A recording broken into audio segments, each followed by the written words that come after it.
waa kay li nga may laaj lu yomb la sëñ Tuubaa mooy ki nga xam ne moo yëkkatewaat alquran defar ko yóbbu ko foo xam ne fekkut fa woon alquran naan ko yaa kitaabal karimi anta habibi wa xalili wa xablu kunta tabibi yaay sama docteur yaay sama xarit naan ko yow alquran day xiraatuhu kanzi wa jaahi wa rifaati wa man yurdi bil qur'ani mawlaaka yahtadi alquranu karim borom jumaa ji nee na ko yaay sama trésor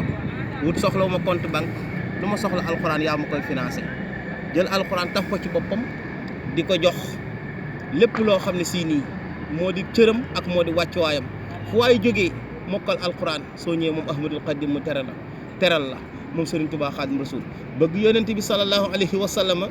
doon xaadimam bu yemut ak ku ko mos a tuddoo ba mujj gi foo mënti nekk boo bindeeb leetar adressé ko xaadim rasulillahi leetar ba fanaan si ci sëñ Muntaxa mi nga xam ne sii mooy leeruk Sëriñ Basiru nekk xalif général ba Sëriñ Tuubaa xaadim rasul yàlla na fi yàgg te ànd ak wér mooy ki nga xam ne ba gaa yi ne lislaam kenn du ko laal moom Sëriñ Tuubaa moo ne ñaadam